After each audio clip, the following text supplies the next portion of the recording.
Good evening, guys. Here, welcome to the Spilla Sports Show. Here today, I've got a very special guest. Got a former NRL Premiership winner, one of the toughest men to play the game, Hardman, Jaiman Lowe. Welcome on board, Lowe. Thanks a lot. Mate, former boy, grew up in the Highlands in Toowoomba there, cold country. Yeah. Did well in rugby league, mate. Share a little bit of your story. Started in Toowoomba. I actually started AFL games in WA. So it was more AFL when I was younger, and then obviously there wasn't much of a comp in Toowoomba early 90s with AFL, so Dad took me across to play rugby league, and so be it. A couple of fellas I was going to school with were playing rugby league. So it was probably the biggest sport as a kid growing up. So went across and had a couple of games, and it was fun. My dad had actually dipped his toe in league when he moved across from WA a few years before. So it was always probably that path was always going to happen. But, yeah, started at Newtown there, and was lucky, mate. Was lucky that at that stage we had some really, really good coaches looking back on it. Like they weren't just dads filling spots. They knew footy, and I learned a lot growing up in that dude's system. You weren't just the only footy player in your family, mate. Little brother Benny, he did really well as well. Played 100 games in NRL. Yeah, at South. Yeah, he came to Townsville with me as well. I don't know why, but it just sort of didn't work out for him up here. A couple of times when he did go close, there was an injury or a suspension or something, will always sort of hamper his progression to play for the Cowboys. But halfway through 2007, I was renegotiating at South, and Ben probably was on the outer up here, and in sort of my negotiations with my manager and Shane Richardson at South, so I tossed Ben up one night and just said, Ben's probably going to be looking for a club in 6 months, so is there a chance here for him? And which I was pretty keen. They had some decent back rows, but probably not much depth, so it was just a natural fit. And he obviously wasn't going to say some big coin, it was more of an opportunity. So as it planned out, he ended up going and seeing the Cowboys, and they gave him an early release. He actually ended up down there halfway through 2007 and finished the year. Well, he made a good choice, mate. Ended up 18th man for the Maroons there. So. Yeah, special night, mate. I'd just gone back down actually halfway through 2010 after being up Friday and was back playing South and was living with him at the time, and he was playing best footy of his career at the time. I was with him the night we were driving home. We'd been out for dinner and we were driving home in the car. It was Richo or maybe Des Morris, one of the selectors at the time, but someone rang him. It wasn't Mel, I remember that. It was someone from a selection panel that rang him and said, you're going to be 18th man. This is obviously a step towards hopefully playing one day, and so make the most of it. It was special. We'd actually played our first NRL game together the year before that. And to be there with him when he got that phone call, it was pretty emotional for both of us. Even though it wasn't me, it was still special for the family and for him, obviously. Well, coming through the junior ranks, mate, you obviously represented Queensland a few times. So that would have been special as a young kid putting that Maroon jersey on. Yeah, it was, mate. First one was at the Old Lane Park actually in 2000, under 17s, and we ended up pumping New South Wales that night. We had a really good under 17 side that night. I think it was about 19 or 20 minutes, something like that. We won. It was a special night. Old Lane Park.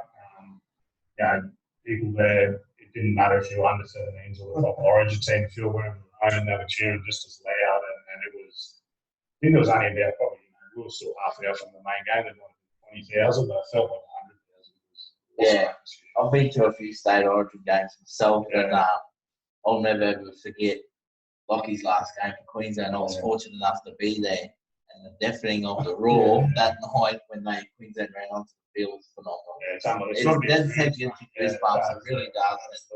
Yeah, it's something I'll treasure as a special moment.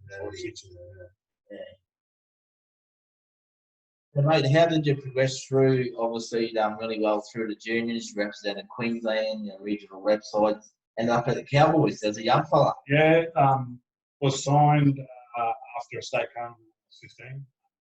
He was an officer at the time. Yeah. So he signed me up. Had a couple of decisions to make back then, actually. It felt like it was a pretty enjoyable time, actually, for not only myself, but dad, you know, a childhood dream was sort of, you know, these were the first steps talking to NRL clubs and all that sort of stuff. So it was pretty special, but it just at the time seemed like everybody was signing with the Broncos, and I've never sort of been one to sort of toe the line with following what everyone else is doing. So I really took the Cowboys interest seriously. I've been up a couple of years before that in Townsville for another carnival as well, and I've been in Cairns for another state carnival. So I really enjoyed North Queensland, like Townsville and Cairns and that sort of area. So Dad and I flew up, spoke to the club, and at the time they were sort of limited with their budget. We had, I think they might have been maybe 30 blokes on scholarship. So it seemed like whoever they were targeting people. So that sort of was the biggest reason at the time why. So I am sort of, star-studded Broncos side. I could sort of see myself maybe getting a shot within the Cowboys squad earlier as well. So sort of went that way with the Cowboys and moved up here after year 12, moved straight up. Oh, nice, mate. I've got a little bit of memorabilia here put together for you, mate. Little pictures. Some great moments there. Yeah. We got one here as the young guy here. Yeah. Obviously representing the Cowboys and the young guns. Yeah. I believe did you win a premiership that year, did. mate? Yeah, that was the best year, mate. Heaps of people ask me what's the best team I played in, and obviously the Melbourne teams and that was special, but for the competition that we were in and how dominant we were, that was the best team I played in. We lost 2 of our first 3, and then we didn't lose a game the rest of the year, and we won the grand final by about 30. Yeah, because there was a lot of players out of that young gun side that ended up playing.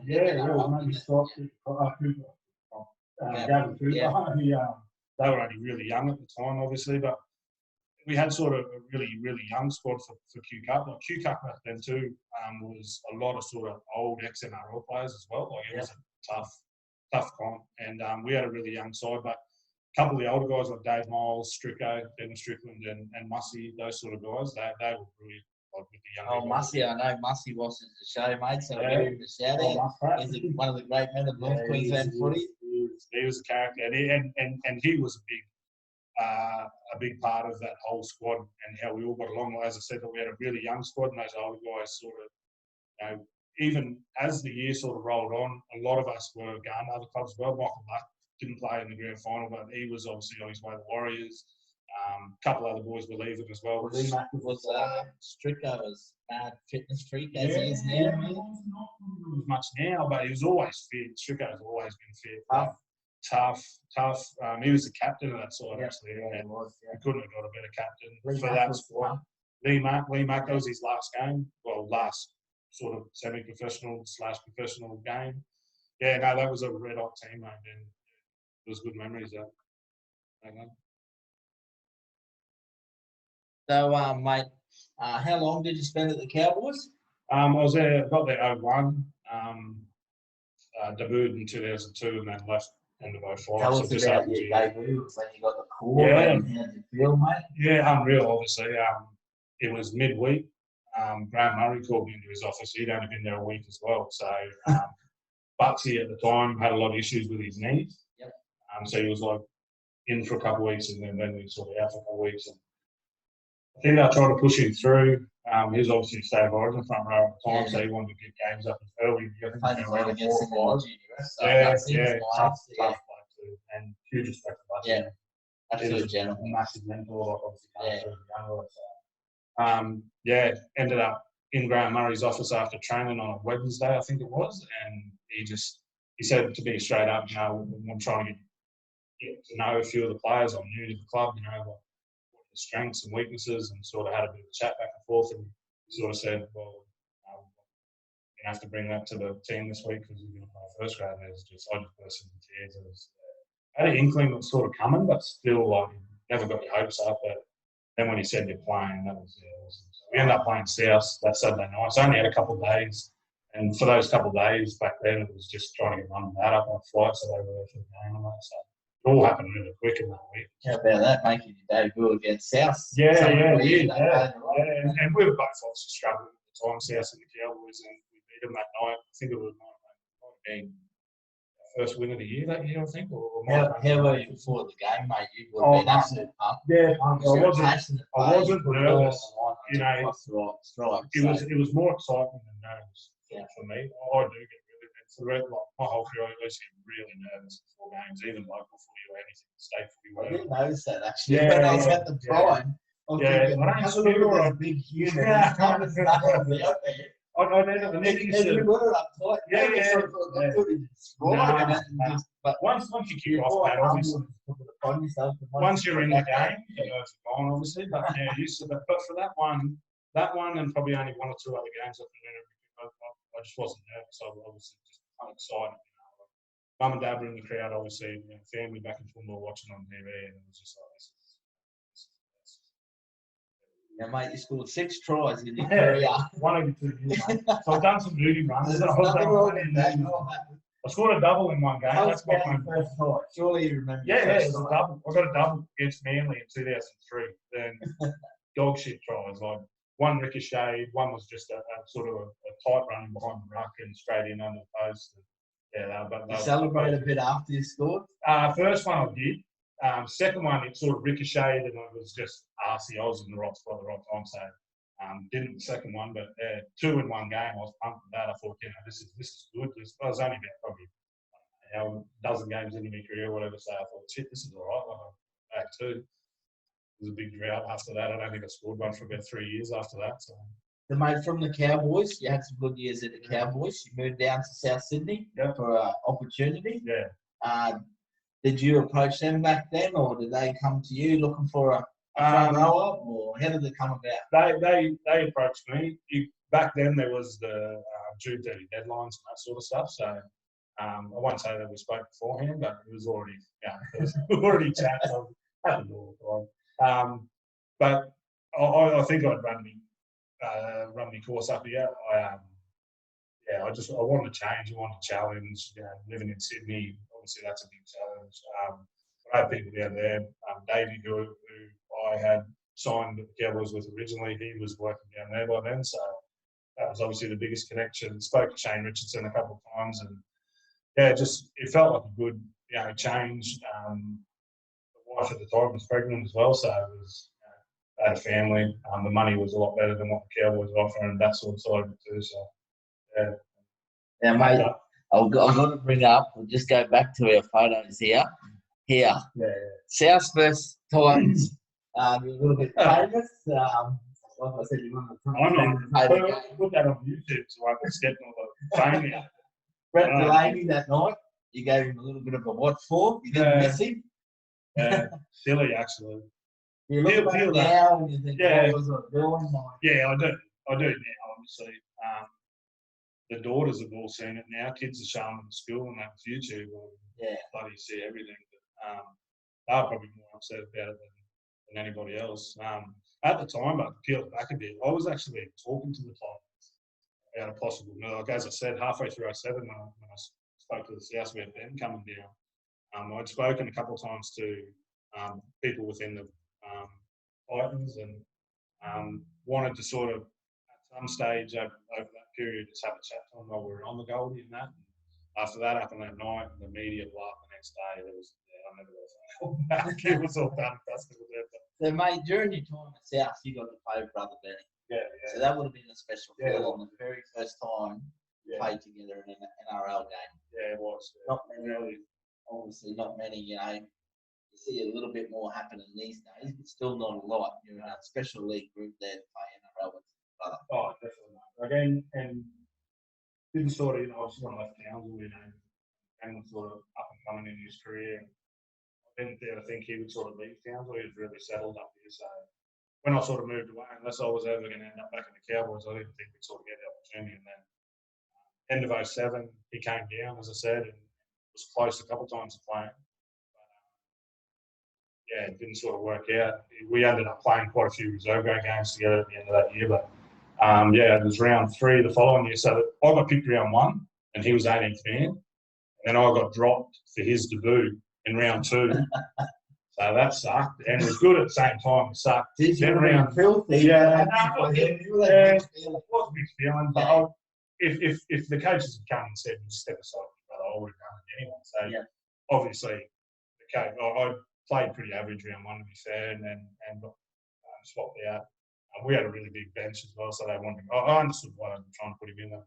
He ended up starting in the back row and put someone else back to the bench. But in round 3, I got a recall because someone got injured. So round 3 in 2008, their first game, we had a Penrith together. So yeah, it was special. Just touching on that, mate, with your NRL career, how did you deal like being with in and out of sides at times? Like sometimes you'd be really consistent, you're going really well, then you get pushed back a week, and that. How did that have an effect on your clients? Oh, or definitely. how did you deal with it? Yeah, back into my career, probably more so. Early days, you know your career, you know you got time, you know you got an opportunity to sort of make up for it if you want in that year, and then you got another year. But I know in Melbourne that they hurt, like they really hurt. Obviously, being in Melbourne, you know that they're gonna do something special every year. They're just such a club, and to be out of the team and to think you might miss a big game, you know, grand final, or a big game against a semi-final, or whatever it be. Like, they hurt and dropped out of those teams. And started 2012, I was injured as well. So that was the first time in my career I sort of battled injury to make a team. So that was really new to me right at the back end of my career. And I was never sort of that guy that was always going to get picked if I was coming back from injuries. I was always the guy that was going to have to work his way back through Reggie's and all that sort of stuff. So I knew that sort of halfway through 2012, that was really affected me, like getting dropped, or just ups and downs and all. I wasn't on big money. My kids were getting a little bit older. It was just time to sort of look at life after footy at that stage. And a lot of that was because of that, getting dropped in teams and out of teams. And I was used to it towards the end. In fairness, I got dropped there plenty of times as well. So I sort of knew how to deal with it. I knew I had to go back and play well in Reggie's. So go back and kick stones, it's never going to help. You're just going to end up back in Reggie's for longer than you want to be there. So you've got to go back and play well. I learned that at South. I got picked because of the way I went back and played Reggie's. Mate, you had 2 stints at South. Yeah. Obviously, I'm not quite sure if you got released or off contract at South. You ended up with the Northern Pride, which I'm pretty grateful. And it was pretty good. It's something I'll remember, mate. It was quite a special year. It was 2010. Won the comp. When we won the comp. And you're a big part of that early on, mate. Just the professionalism you brought into the group and the mental strength and that amongst the boys. It was very special. It was a big thing. Like, obviously, you had a connection with some boys back there. So how did that end up? How did you go from South Sydney to the Great Northern Pride? Back at the South, spoke to Richo, and at that time, Russell Crowe as well, that was heavily involved in the recruiting and that. I'd actually sort of thought at that stage in my career, I was happy to sort of go and dip my toe in the Super League. I'd always had an ambition to go over there and play over there as well. So I sort of probably made the mistake of putting all my eggs in that basket with a couple of different managers. I didn't have a manager at the time, but I was sort of had 2 looking out. One over there and one in Australia looking for a club. And blah, blah, blah. So I'd settled on a club over there and was sort of getting close to signing, and then the global financial crisis sort of just kicked off. They ended up signing another bloke who also had a family. Obviously, you got the cost of relocating a whole family, whereas they sort of had a couple of blokes that already had families, so that was hard. But then I sort of missed the boat a little bit with the NRL. A lot of the clubs had already sort of filled their rosters, and we were talking, well, this is just before Christmas, so a lot of clubs had already been back training that as well. So I think Shep rang me. It was Chris Shepherd. Shep rang me, and I knew I'd always kept, watching the Q Cup and that, obviously, even from afar when I was living in Sydney and all that. So I knew the Pride were new, and I knew that they had a good side. I think beating the GF, beating the prelim the first 2 years down the comp. 2009, we played Sunshine Coast back then. Hunter Williams played 5-8 in the grand final. The T-Rex cleaned us up. Jamie Vera. Yeah, that was like Cherry Evans. No, that had been so spoke to Shep, and then basically discussions was just, I didn't want any money. I spoke to Neil Henry as well. He was obviously coaching Cows at the time, and just said that I asked him if there'd be an opportunity to get back in. He said around Origin time, they had on Nelly Scott, obviously. They got picked and dragged away. There might be an opportunity if you're playing well. So, took a late phone call from the Cutters, which I'd already teed up a job in the mines, which is obviously aimed at with Moranbah. That sort of come up late, but it was talking to Shep, looking in from afar, how professional riding that were, the success they were having, the squad that we put together that year as well. Dalla and all those guys coming back as well. This will be a good figure side. You've got to be playing in a good side to get noticed from NRL clubs or and mate, during your time at the Pride, I remember we were playing early at the stadium. I was running the water, and things got a little bit heated against another former NRL player for the Titans at the time, Bodine Thompson, who went toe-to-toe with him. I lost. Talk us through that again, mate, because I personally, it's one of the greatest thousands I've seen. A lot of people said that. It was helpful weather. Yeah, it was good. There was a lot of blood spill. Most of mine. But you just didn't have the one round. No, there was a couple. I had to get a guess there. Just too stubborn to lose. But he was having a good game. He was a good player. He was a really good player, really strong. Only young. You get that sort of young guys and sort of put it on him a bit. Sometimes they'll go away, but he just didn't. And I remember he was getting really stuck in. I think from the Burley coach, I think they had him out there to get him to Stiggy, Ryan Stiggy at the time. He was at half and was playing pretty good footy at the time.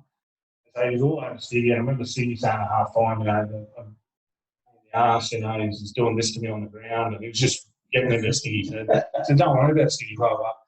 Anyway, he broke some lock, and I got out and I grabbed him. I thought I'll just shake him up a bit. So I stuck his tongue in his throat and said, get that in this sort of shit talk or whatever. And then he got up and he sort of pushed and grabbed his jersey.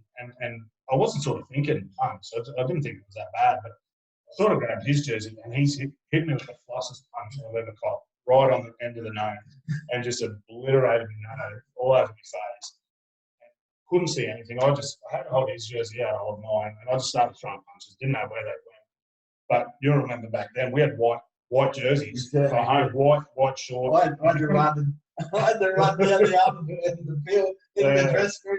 Manager Whitey, Rob White, shout out to Rob, he's a great bloke, one of the best managers I've ever seen here. Really. And he's into me, hurry up, Spill, you got to go hurry and get another jersey for Lowe. And you were saying to me at the time, get me back on. Because you were just coming back from the second. I don't know if we got, we did. We did get sent in the first time. And then he sent us off the second time. But the first time, I remember looking, once it all sort of parted, the shock of it, and obviously it was a bit concussed or whatever. I just remember standing back and the whole front of the jersey was just red. I thought, Jesus. And then slowly as I was standing, I could sort of feel my cheeks pushing up. And the x-rays, it shattered everything, like up here. Pretty much the whole front bridge of my nose just shattered. It was the hardest punch we've ever hit with. Went off the field. Obviously, had to get. The worst part was I had to get new shorts because they were white. That's right. And they were too small. That's right. I thought, there's only 10 minutes to go. I thought, I've got to get new shorts as well. So I put the shorts on, put the new jersey on. Run back out. And then I think it was a tap. I think it was a tap. We got it. Yeah. And I still remember. I just remember watching right in front of the little bar there. Yeah. About 15 metres in, about 30 metres on the try line. We got a tap. And I was coming onto the field at the time to run water. I was going on side. I had the water bottle in my hand. I remember you just steaming across going, give me the ball. Just give me the ball. Yeah. I'm taking this one. Obviously, he ran straight at Bodine, he could kick too, and that was silly. He should have ran beside him or something, but ran straight, nailed me on the ground, and then I've got up and I don't even think I played it. I think I just dropped the ball, grabbed his jersey. I thought, he got me with one decent one. I just wanted to get him with one decent one. So I threw it and connected right beside his nose. And he started hitting across the nose like a hit him in the cheek. Anyway, exchanged, did our thing, but I went to duck one punch, and he hit me over the top or something, hit me on top of the head. And mate, about it before. I swear to God, my head was tender in that spot for about 3 months. It was the hardest punch, other than the first punch he hit you with. That was the hardest punch I've ever hit with. Rocked my head, and yeah, it was sore for a long time. But after the game, walked over to him, and obviously, like, you know, it was, as we said, like, it was right towards the end of the game. So I walked over, and I think he sort of back-footed, thinking, "We're going again here," but it was just he sort of a bit of a grin, and then I had a bit of a grin, and then both sort of started nervously laughing, and then that was it. And then I spoke to him after as well. He was in the sheds, but they were right beside each other back in those days, at Kangaroos, and spoke to him there. And he's a good fella. Actually, bumped into him in a boxing tournament in Sydney, like 4 or 5 years later. Like, I was down there for a charity fight night, and he was there at the bar. Yeah, had a chat, had a laugh about that day. Well, one of the good things about that day, obviously, is a good stoush on the field, but there was no more carry on. And that's probably a testament to both of you, you know, professionalism and, you know, sorted out on the field, whatever. Also, because he got the points for sure for one, but I sort of kicked it off with the thumb in the throat. So that, for him to sort of, he got a bit of a nasty sort of opinion of me at the time, but he obviously didn't. So it's probably more. And mate, after I think we only had you for 6 games at the Pride. Yeah. The first 6 games and that. You got the call from South. Yeah. They were up and gone before it had really happened really fast. So back to the Rabbitohs. Yeah. Was working at Brothers. Was part of our sponsor of the Pride at the time, obviously, and was watching Friday Night Footy, and Scott Geddes shattered his kneecap. And I knew they'd signed Ben Ross as cover, and he still hadn't had clearance for his neck. So after a couple of beers after work, I actually rang Shane Richardson, and just said, I texted him first, and just said, I'm good to go. And then he rang me the next day and said, how serious are you? I said, well, if there's an opportunity, I'm really serious. The biggest hurdle, mate, was telling the missus, obviously, because we just moved to Cairns, got set up in Cairns. Ben had sort of already been floating the idea behind the scenes with the coaches and that. It was Johnny Lange at the time, and I got along well with Lange the year before I left. He wasn't coaching, but he was in the club. It sort of stemmed off the back of that. But convincing the missus to let me go to Sydney for 3 months was tough. It was a tough gig. Seeing that I wasn't happy with the way it sort of ended the year before, with the English thing falling over and all that. So down there and had a few more games, which was awesome. So mate, let's talk Melbourne Storm. Won an NRL Premiership. Some great memories for you.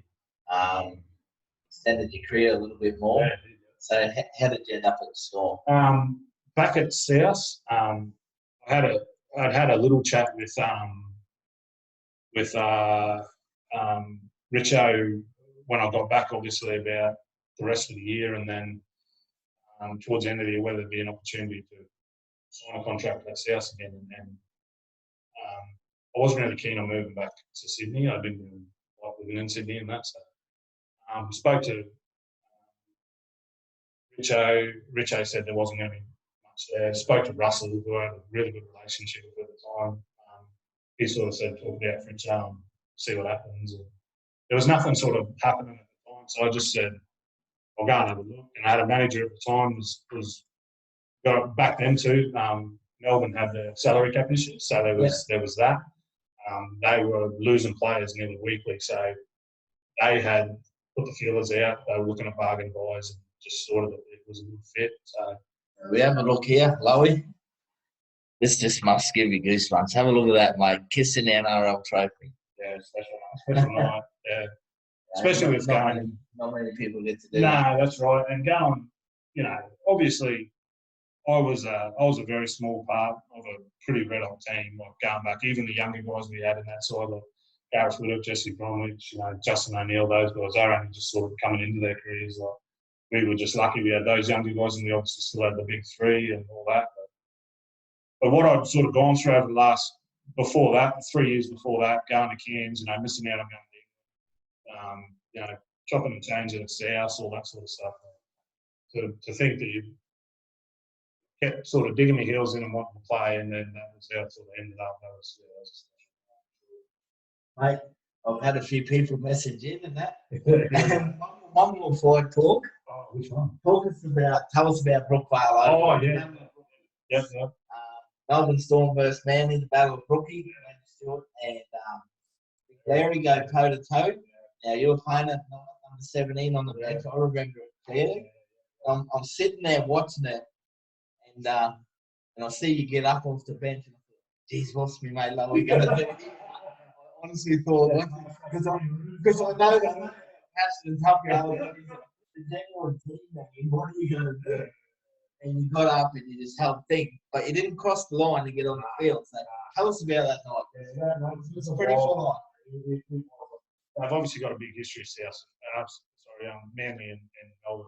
A couple of grand finals and a couple of heated grand finals, and then they belted Melbourne. There's always, a big hype from the media leading into it. I think they play on it a lot as well. But the Brookvale one that night, it was packed Brookie, and there was just a hostile atmosphere. It was just something about it. Like the banter from the crowd was like nearly, that's going too far. You know what I mean? Like it was next level sort of, hate there from them. But obviously, game kicks off. You get into the game. To be honest, when I first got to Melbourne, I sat there and had a long chat with Craig, and in his book, he mentions that he had a similar chat with Croc. When you go to Melbourne, I've spoken to a couple of mates that have been there. Is it true you have to do 3 rounds with someone as an initiation?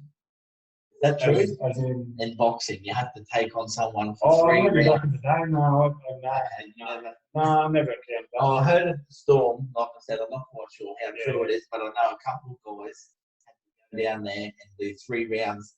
Apparently the squad jumps in around the ring, and you got to pick someone to do 3 rounds with. Oh, right. No, yeah. I never. I was going to say, maybe Danny Williams is a bit. Who would you pick? Who would I pick? Benny Hampton. He's a legend. Yes. I'm hoping to have him on here soon, actually. So, yeah, it's not the best.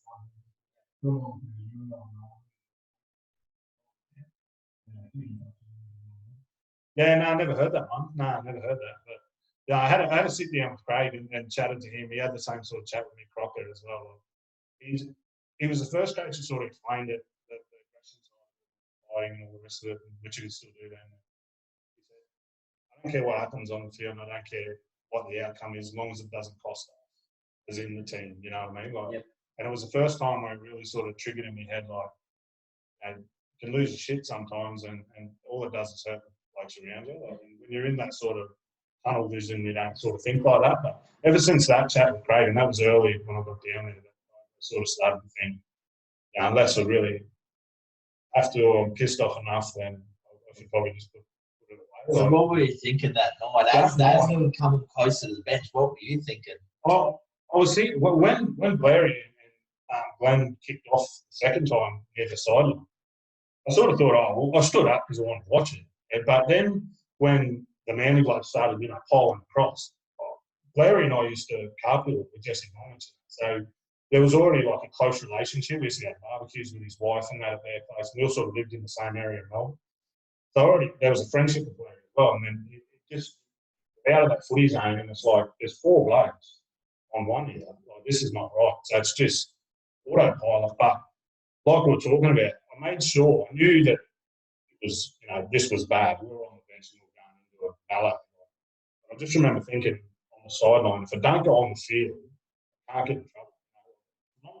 So I remember the fight was like right on the sideline. So I seen Walker just grab his jersey. Just every now and then I'd look down the ground just make sure I wasn't going on the field.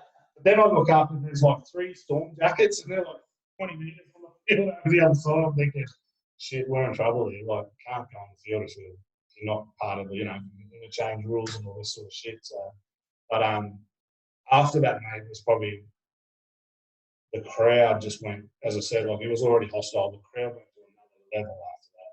It was, I thought, when we went back and Blair finally got sent, I thought the crowd was coming over the fence. Like, I thought this is going to get out of hand.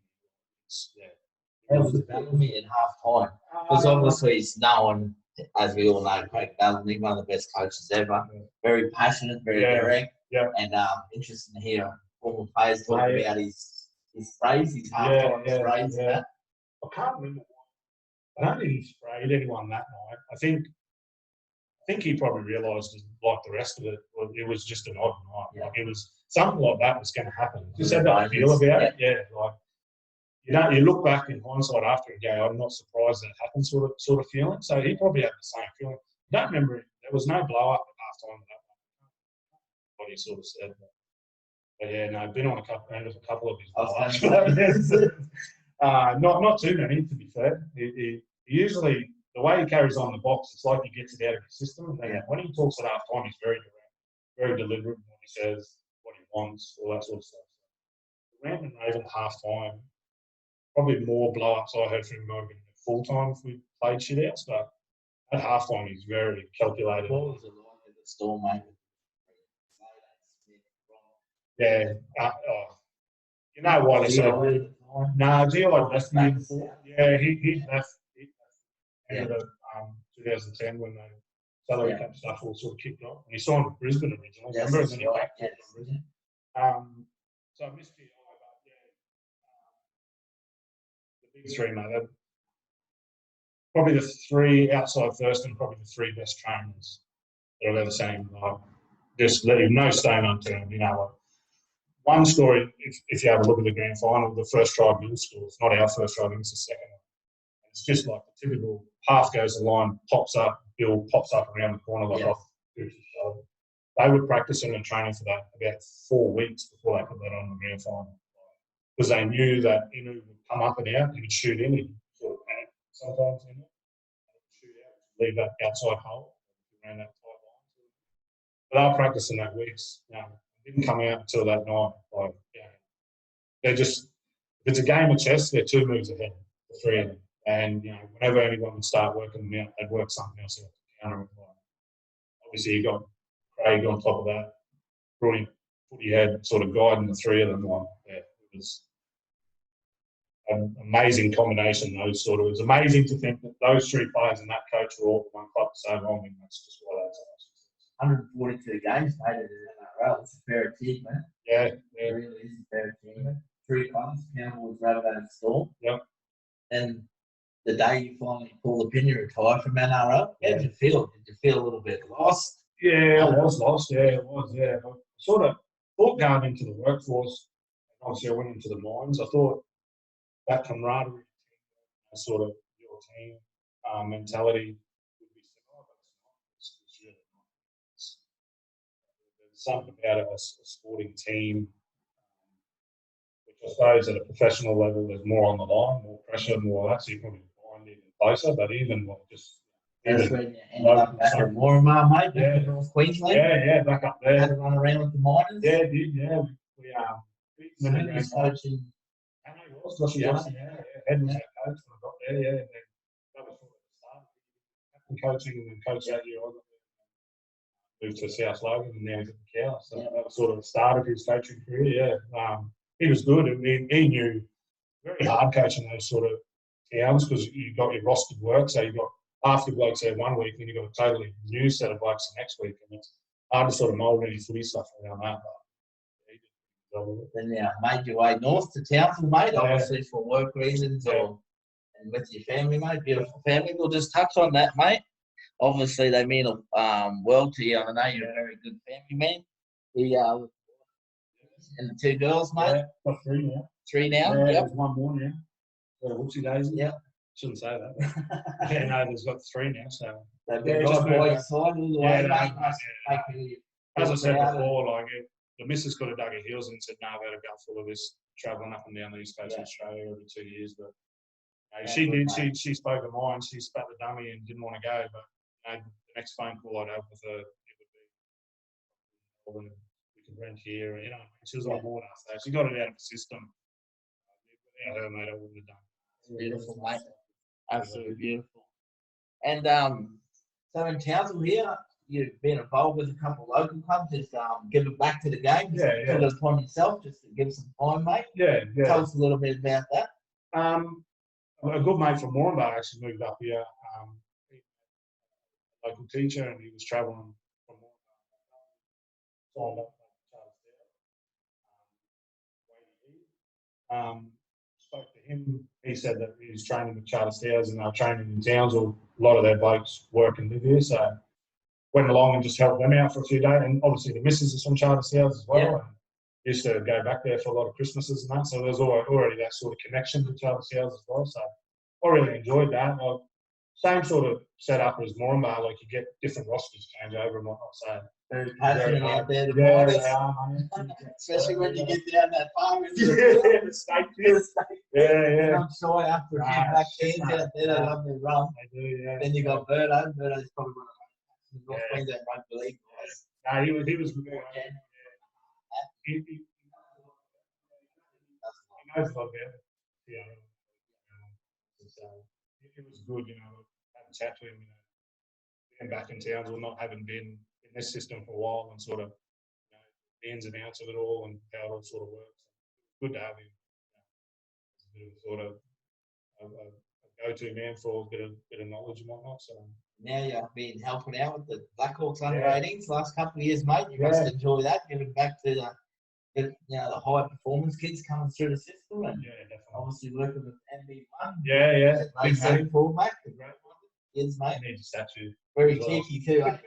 We might throw it out there. He does need a statue. Matty and JT together. Shit, but to be honest, like I signed my scholarship the same time Matty did, sort of 97, 98, when I was about 15. And so a lot of these camps I was coming to, he was there, and then obviously he'd go to state carnivals and he's playing at them, and he was always a superstar.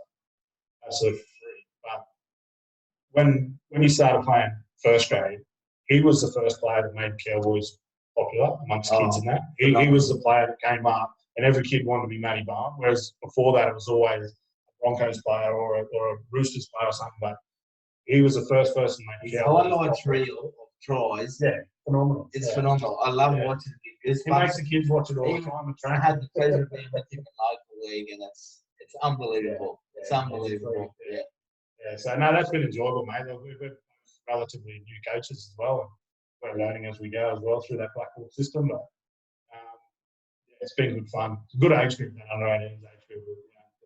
They're a good bunch of kids. Two squads we've had have been really good. So, mate, you've been privileged to have a long association with the game. Who's been big influences on you from coaching or mentoring or just being there for you throughout the game? Biggest two, probably one would be the old man, obviously. Obviously, parents are the biggest influence. I put mum and dad together, obviously. Mum was a big supporter as well. Mum was the one that probably didn't overdo the encouragement. She was the one that was sort of the level head. Work hard for that, or you need to work harder, or pick your lip up, or, that sort of stuff. And Dad was the one that sort of critiqued everything, and so that was a good combo, obviously. The other one would be Davey, senior, that got me my first start, got me to South, but has behind, other than all the footy side of it, just life in general. Him and his wife Marie have been my second parents really ever since I left home. They're always there for advice and catch up and a coffee whenever we meet each other. They're two special people. Another question for you when you're in South. Russell Cole. Yeah. To me, he's a big superstar in that. Yeah. How well do you know him? Yeah, well. Yeah, he used to come and train on the bow now. Oh, no. I want to gig in one of his. Really? What was it? I've got aspirations. I want to actually gig with him. I don't know. Yeah. I want to gig with him. Yeah. No, he was good, mate. He's a passionate man. He loves South. He loves footy. I love how he stands up in his own spot in the grandstand. Yeah. Just takes it all in. Yeah, he does. Yeah. And he's got a fair knowledge. Obviously, the smaller, finer parts of the game he probably doesn't understand, but he knows what's needed for a team, like a team environment, what they need, and that sort of stuff. He had his finger on the pulse a lot. He made a lot of changes when he bought South. Only little things, but just made it professional straight away. And he brought some awesome celebrities to train, and there'd be someone pop up all the time. It was unreal. Who was the favourite player you ever played the game? Someone you really liked playing the game?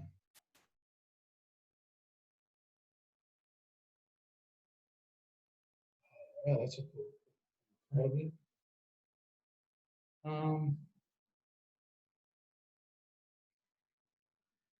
That's a tough one.